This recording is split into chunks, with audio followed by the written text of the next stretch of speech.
Hola, bienvenidos a todos a otra entrevista que realizamos como parte de la cuarta edición del Festival de Resistimos.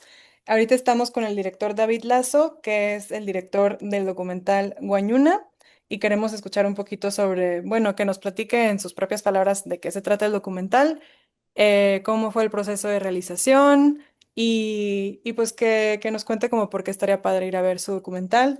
Somos muy fans de este documental, nos encantó, la realización está súper padre, me encantó cómo empieza con escenas de la escuela, tiene muchas,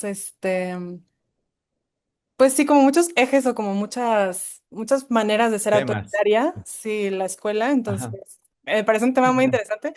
Eh, y bueno, también está el tema de la desaparición, de la violencia de los policías, de el usar los espacios públicos como espacios de expresión y la discriminación. O sea, hay muchísimos temas que nos da como de qué dialogar el documental. Y nada, muchas gracias, por estar aquí, por compartirnos de tu experiencia y digo, quizás podremos empezar con que nos cuentes un resumen de qué trata el documental para quienes no tienen idea. Bien, hola Gaby, ¿cómo estás? Y hola amigos y amigas que nos están escuchando, viendo. Estoy muy contento desde Ecuador de poder, de primero haber sido seleccionados en el festival y sin duda poder compartir, dialogar con la gente que esté viéndonos desde México y pues contarte que yo empecé a hacer esta película hace 17 años, me tomó 14 años de hacerla y vamos 3 años ya difundiéndola y siento que no es muy común a veces estar como tanto tiempo distribuyéndola o exhibiéndola, pero creo que es una película necesaria porque retrata un asesinato a un joven indígena por parte de tres policías y todo el proceso judicial que la familia enfrentó para poder exigir justicia. Entonces, yo lo que hice cuando me enteré de este hecho es acercarme a la familia e intentar pues darle mi apoyo y mi mejor forma de apoyarle era pues haciendo registros y acompañándoles con una cámara en los juicios, en los eventos que habían y después fui yo recogiendo el archivo, la gente que había grabado previamente a mi incorporación. Yo me enteré un año después de que sucedieron los hechos. Y desde ahí estuve filmando como 4 años todos los juicios, todas las luchas y enterándome más detalles, no solo de la parte legal, sino de la parte de la reacción social. Y esto me conmovió un montón porque yo no estuve en las movilizaciones físicamente, pero para ese año, no sé si te acuerdas, esto pasaba en el 2007, no había aún celulares con cámaras. Entonces ahora vemos, ¿no? Todos los registros, todas las caseros que la gente puede hacer de los procesos que pasan. Pero en el 2007 todavía esto no era posible, entonces eh, vi que había muchos videoactivistas que habían grabado y sin embargo creo que normalmente las luchas sociales graban, pero no se logra articular en una narrativa y en un relato más sólido, ¿no? Ahora, bueno, están las redes, pero pues hace 17 18 años esto no era muy común, siempre era el cine documental un espacio de vanguardia, ¿no? Para poder denunciar alternativamente. Entonces yo lo que hice fue ir en búsqueda de estos materiales de archivos y ahí me encontré con otros compas que habían estado haciendo el registro y pude encontrar un material muy potente, muy fuerte, muy doloroso y después yo lo que hice es pues hacer la investigación y ya meterme un poco en la parte legal, pero también a intentar retratar a estos dos padres, al padre y a la madre del joven indígena asesinado. Y pues en esto habían muchas identificaciones mías. Yo estudié en el mismo colegio que este chico. Me pasaron un montón de cosas en este tiempo, en la cual yo me fui metiendo más y era muy difícil editarla y me demoré mucho editándola, pero ya cuando la exhibimos empezó a salir a la luz una serie de casos adicionales de abuso policial y de asesinato de parte del Estado, hasta el punto en que nos encontramos, no sé si ustedes están al tanto, en que hace un par de meses asesinaron a 4 niños afroecuatorianos, los militares, en un proceso de redadas, ¿no? Por esta política de seguridad que ha desarrollado el actual gobierno. Entonces, hay un montón de abusos y eso hace que la película siga teniendo vigencia a pesar de que son 18 años después que seguimos difundiéndola, con la intención de poder comprender la realidad, comprender la situación que están viviendo los sectores populares, sobre todo los jóvenes, porque la mayoría de desaparecidos y asesinatos son jóvenes hombres, fruto de toda este momento en el que estamos viviendo en el Ecuador. Entonces, también hemos estado en algunos festivales y hemos visto cómo la película también resuena en otros países, que no es una historia local, no es una historia de Quito. Hemos estado en el norte, en Estados Unidos o en Europa o en África, con la película y vemos cómo en cada país lastimosamente hay un Paul Guañona. Y creo que la historia de los padres, del papá y la mamá, es una historia de amor, es una historia de dolor, es una película muy compleja, pero a la vez creo que es una película que intenta guiar un horizonte de exigencia y de transformación de esta realidad. Entonces, en esas estamos, hemos desarrollado un proyecto educativo, estamos trabajando mucho en colegios, un poco hablando con los jóvenes, pero también con estos jóvenes que en un futuro van a ser policías y van a ser militares, porque lastimosamente es así nuestra realidad. Este, los, los, los sectores populares pues son los que finalmente forman parte de los sectores que luego reprimen y son el filo de la navaja del Estado, ¿no? Entonces es un poquito para contarte y empezar. Eh, Justo yo no sabía que te tomó 17 años realizarlo y me pregunto cómo fue eso tanto en como realizador, porque luego pues va pasando el tiempo y vas acumulando material y es muy difícil entre más se alarga un proyecto, creo, a Sí. veces terminarlo, pero aparte en lo emocional también, ¿no? De acompañar esto, no sé qué tanto te acercaste a la familia emocionalmente o simplemente estar como tan al tanto de este caso, cómo fue todo ese proceso tanto como realizador y como en la parte emotiva. Sí. Sí, sí. Bueno, por contarte que a mí me tomó 14 años hacerla y acabarla y vamos 3 años difundiéndola. Es decir, nosotros estábamos muy cansados, queríamos proyectar la película y tal vez ya ahí, ¿no? Acabar, pero como te digo, pasaron todos estos casos, empezó a ser muy compleja, empezaron a aparecer muchos otros asesinatos de crímenes de Estado y entonces la película seguía siendo mucho más necesaria y entonces una función nos llevaba a otra función, a otra función, a un barrio, a un centro cultural, a una casa ocupa, a una cancha deportiva, a un colegio. Entonces, vamos 3 años sin parar y no ha sido por una decisión propia, sino por una necesidad de que el relato pueda guiar un poco los debates, ¿no? Y pues contarte algo que yo no sabía todo esto del cine de impacto, las campañas de impacto que ahora están muy en boga. De hecho, yo no sabía nada de distribución.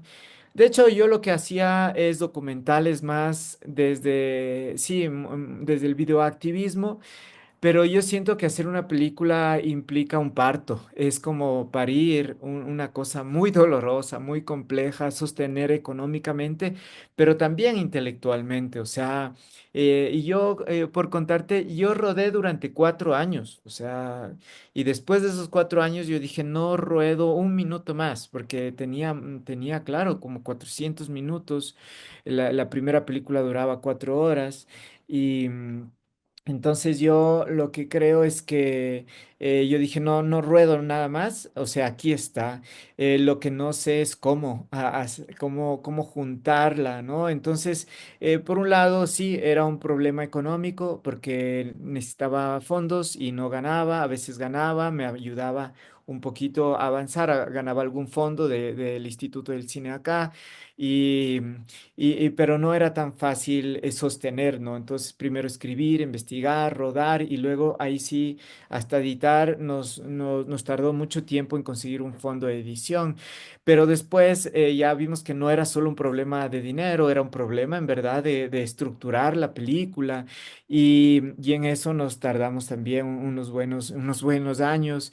Y a pesar de todo esto, lo que quería contarte es que hemos hecho esta campaña de impacto que consiste en un proyecto educativo para trabajar la película en colegios, pero también implica la creación de memoriales, de intervenir el espacio público y refrescar un poco la memoria, construir una memoria distinta de lo que pasó y a la luz del presente, ¿no? Que el pasado y el presente dialoguen. Te cuento todo esto porque estuvimos hace un mes, creo, hicimos un memorial muy fuerte que a nosotros nos transformó un montón. Es una fiesta que acá, que yo creo que ustedes la tienen mucho más presente en la cultura, que es la fiesta de los muertos. Pero acá, las tradiciones andinas sobre la celebración de la muerte son relegadas a comunidades indígenas muy locales. O sea, no es como un imaginario nacional, que no sé si me equivoco, como lo es donde ustedes.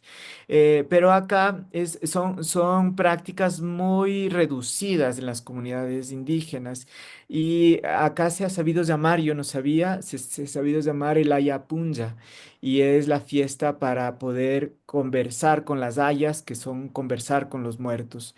Y entonces hicimos esta celebración, este ritual en la casa de la familia Guañuna. Cayeron 500 personas. Hicimos una olla comunitaria, estuvimos durante toda la noche. Hicimos una caminata desde el punto donde atraparon a Paul Guañuna los policías. E intentamos acabar el camino de retorno que Paul no logró hacerlo. Entonces, 500 personas hicimos ese ritual simbólico y llegamos a la casa. Fue una cosa muy, muy compleja. Pero después, al siguiente día, te cuento todo esto. ¿Por qué? Porque tiene mucho que ver con esto de los 17 años y yo siento que solo después de haber hecho este ritual, yo me sentía casi listo para empezar a rodar la película. O sea, fue para mí muy fuerte porque es como que recién comprendía mucho de las dinámicas indígenas, recién comprendía mucho a la familia y a pesar de que yo fui muy cercano durante estos 17 años, fui bien recibido, también hubo muchos roces, muchas complicaciones para hacer la película, pero tuve mucho apoyo, mucha apertura. Pero a pesar de todo eso, yo siento que después de esa noche era como que decía, ya, ahora sí podría estar listo para empezar a hacer la película recién. Y obviamente eso para mí es como muy, muy importante decirlo, ¿no? O sea, uno no es que está listo, nunca, ¿no? Ni para empezar, ni para terminar. Solo la película, yo creo que hay que tener mucho coraje, mucha constancia, mucha templanza para poder resistir haciendo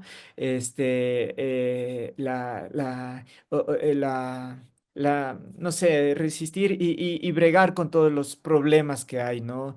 Que los económicos no creo que sean los mayores. En verdad es muy emocional esto para mí, sobre todo cargar durante 17 años una historia sobre muerte.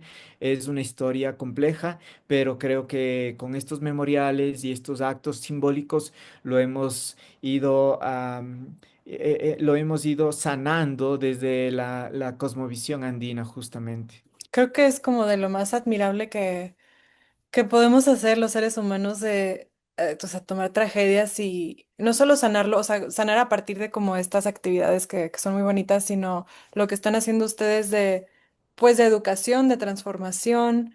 Digo, obviamente es algo que vemos mucho en el festival porque como son documentales de resistencia, entonces son documentales sobre opresiones. Y entonces muchos de los documentales quieren justo cambiar realidades o quieren como incidir políticamente o quieren una respuesta de justicia. Entonces, o sea, me parece muy interesante todo lo que hacen ustedes en cuanto a campaña de impacto. Y justo no sé si me podrías contar más, por ejemplo, en la iniciativa educativa que tienen, como qué actividades tienen y cómo reaccionan las personas y las niñas. Sí, sí. Pues no sé, tú que viste ya la peli, ¿cómo saliste después de ver la peli? Normalmente acá, a mí siempre me gusta citar a una amiga que me dice, es una licuadora de emociones tu película, porque sales como medio revuelto, ¿no? O sea, qué sentir, no es que sales, yo creo que los adultos salimos con miedo y salimos sin esperanza, porque sabemos que esta cosa no va a cambiar. O sea, que la policía no va a cambiar, que el Estado no va a cambiar, que lastimosamente esto va a continuar, o sea, siendo reales, y sobre todo al cuidado de nuestros hijos, de nuestros adolescentes. Es decir, que miércoles está pasando afuera, cada vez está más complicada la cosa. Y eso es lo que yo siento que ha pasado en las funciones, ¿no? Los adultos salen como, por Dios, o sea, con un terremoto sin poder pisar bien, con muchas iras, con mucha decepción. Pero los jóvenes salen con otra actitud y eso nos ha movido un montón. O sea, los jóvenes salen y dicen, bueno, ok, entonces, ¿qué hacemos frente a esto? Entonces, ¿qué hacemos? ¿No? ¿Qué vamos a hacer? O sea, esa ha sido la actitud. Y qué bestia eso, verles a chicos de 15 años, justo de 17 años, la misma edad en la que Paul Guañuna tenía ver con esa actitud, bien de esa bronca que te permite guerrear.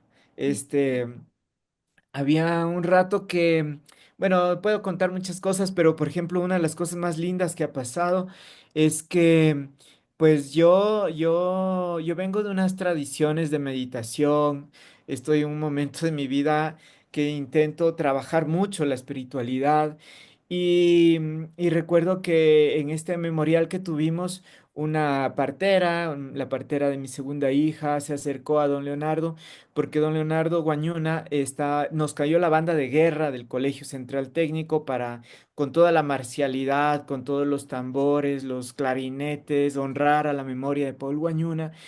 Y don Leonardo Guañuna hablaba con mucha emoción sobre la banda de guerra. Y entonces mi partera le decía, que hay que promover la paz y no la guerra. Y don Leonardo, con una sabiduría increíble, le ha dicho, yo no estuve, ella me contaba y me decía, es que hay momentos que toca guerrear, o sea, no hay de otra que nos toca guerrear, ¿y por qué no guerrear? Y es duro, duro decirlo porque creo que la guerra no conduce a ningún sitio, es mi sentimiento particular, pero cuando hay estas situaciones de violencia, creo que te toca enfrentarlas y resistir, luchar, pero creo que nos tiene que guiar alguna espiritualidad para que no nos coma esta guerra, ¿no? Que no nos devore y no terminemos siendo lo mismo que estamos cuestionando.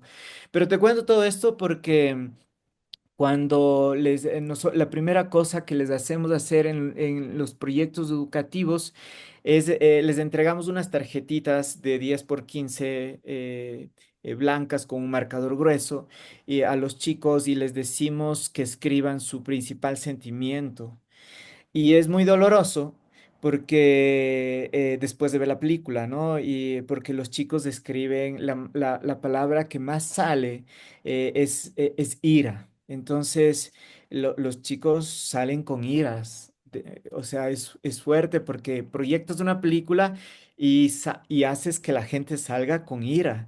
Y yo creo que sí es válido porque creo que hay que destruirte un poco desde adentro, incomodarte, romper tu corazón un poco para moverte y que salgas a reconstruirte, a coserte, a ver qué pasa.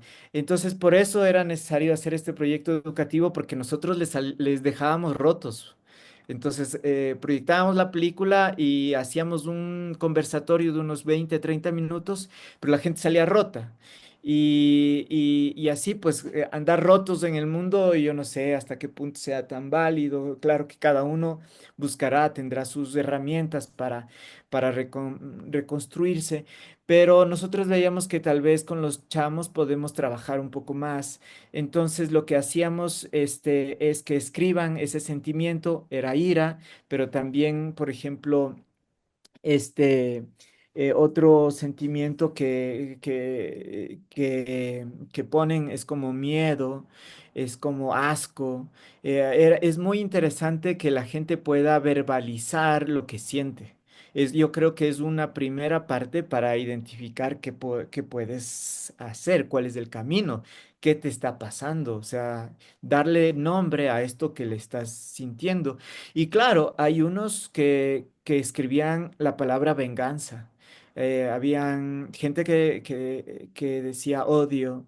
Entonces, claro, o sea, a nosotros me parece que era lo más responsable de nuestra parte intentar ver qué es lo que está pasando, ¿no? Después de lanzarles una bomba a los chicos, una bomba de 74 minutos, ¿qué es lo que les produce? Y entonces, igual guiados por toda esta cosmovisión andina, lo que hicimos es que cojan ese sentimiento y que le honren y que le hagan un ritual. Entonces les entregamos semillas, flores, velas, botones, marcadores, lo que sea, y empiezan a adornarle a la ira. Y a ofrendar, y es muy foco porque la ira luego empiezan a hacer corazones con semillas de maíz, corazones o flores con flores. Entonces empiezan a hacer mandalas, empiezan a juntar los carteles y empiezan a hacer composiciones. Y bueno, ese es un poco la idea de la primera sesión. Este proyecto educativo tiene 3 sesiones y es la primera trabajar las emociones, la segunda trabajar las ideas y la tercera sesión o el tercer día trabajar en acciones a través del arte. Entonces, tenemos una guía educativa, tenemos una página web que dice guanunavive.com, porque en internet no hay la letra ñ, entonces es guanunavive.com y ahí está pues la guía educativa para que la gente pueda descargarla. Tenemos 2 guías educativas, una para hacer unos cineforos y otra para hacer este proceso de 3 talleres. Y pues bueno, yo te puedo contar mucho más, pero no sé si nos da el tiempo. Bueno, mucho de lo que me dices me hace mucho sentido desde lo personal y también desde el festival, porque, o sea, darle su lugar a la ira y al enojo y la palabra venganza es muy fuerte, ¿no? Aunque la entiendo, pero la ira y el enojo sí tienen su lugar en nuestros sentimientos, en nuestras vidas y justo como que creo que hay personas que ven el nombre del festival y como que tiene esta imagen, como puedes ver así, de fuego y así. Y creo que se tiene esta idea que claro que es cierta, ¿no? Pero que la ira y el enojo es destructiva, pero también es constructiva, como lo acabas, o sea, tú lo dijiste de una manera muy bonita, de alguna manera, de cómo las niñas toman esta emoción que es muy fea, ¿no? Y muy fuerte, y construyen algo muy bonito a partir de ella, y también todos los procesos de sanación que están haciendo en conjunto, o que han hecho en conjunto la familia y tú y los otros activistas, o sea, todo eso viene del enojo, ¿no? Y claro que no queremos estar enojados por estas situaciones porque son situaciones que no queremos que existan. O sea, qué triste que tenemos que estar tan enojados, pero pues también a mí me parece muy válido yo no le tengo como esta visión tan negativa al enojo. O sea, creo que es algo medio, no estoy segura, habría que preguntarle a historiadores, pero, o sea, creo que es como tenemos esta construcción social de que es malo cuando en realidad, pues, o sea, tiene mucho que es constructivo el enojo. O sea, en teoría es lo que te dicen en terapia, que es porque te estás protegiendo de algo, ¿no? O sea, si te enojas porque algo ahí te hicieron daño y es como una reacción para protegerte, ¿no? Entonces, como que a lo mejor está chistoso, pero verle a lo bonito al enojo y a la ira. Y justo, o sea, eso es en mi vida, en lo personal, yo lo vivo así, pero aparte en el festival, como que esta cosa de resistir, creo que hay gente que lo ve y dice que vivimos peleadas, ¿no? Que estamos todo el tiempo enojadas. Y es como, pues no, o sea, también es muy bonito resistir. También resistir es como honrarte a ti, darte tu espacio, hacer lazos con gente que te da mucho. Entonces, algo complejo, eh, pero a mí sí se me hace bonito la ira. Y Ujú. esto que dices de cómo terminas al ver el documental, este de Guañuna en específico.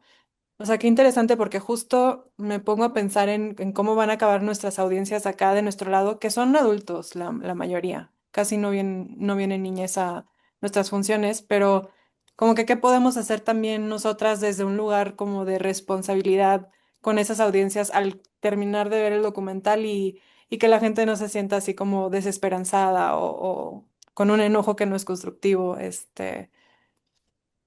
Yo creo que Ujú. si me meto a su página, a lo mejor encontraré consejos y estrategias, ¿no? Sí, estamos ahí avanzando con la página, e intentando sistematizar todo este proceso. Han sido más de 100 funciones de cine comunitario, este, y estamos aprendiendo un montón.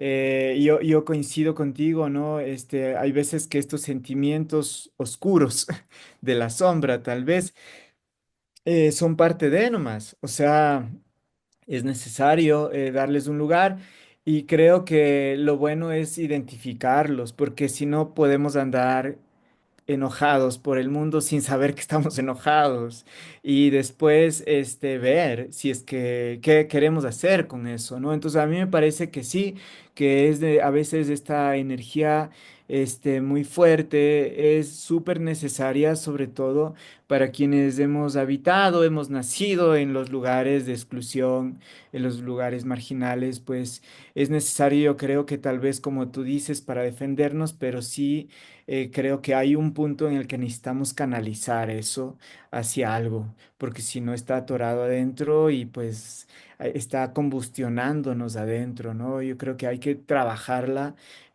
hacia algún lado y no, nosotros no tenemos la respuesta, no queremos sin duda para nada dar la respuesta, pero creo que ya la propia película, el propio encuentro, el propio intentar hacerlo esto comunitariamente, ya son unas pistas de por dónde ir. Y creo que la palabra comunidad creo que es súper interesante. No sé cómo esté esto por allá o cómo qué tan instalado está, pero aquí las comunidades indígenas pues son como muy eh, son todavía el referente, ¿no? Todavía el norte, a pesar de que hay muchos conflictos, tanto a nivel político y a nivel comunitario también, pero yo creo que la historia de Guañuna es una historia de amor comunitario, amor familiar y amor comunitario. Las comunidades de tribus urbanas que dejaron sus diferencias para hacer un eco solo, ¿no? En las luchas de las manifestaciones tú puedes ver también la comunidad de Zambisa, ¿no? Reintegrarse la propia familia como comunidad. Y como te decía, en este ritual, en este memorial que hicimos, pues esto de convocarnos en una olla comunitaria y celebrar comunitariamente a todos nuestros muertos, a los crímenes de Estado, pero también a los que se han ido en paz, pues es de esto pensarnos todavía como parte de un gran Ayllu que se dice acá, ¿no? El Ayllu es la familia o una gran familia, ¿no? Qué bonito. Pues muchas gracias, David.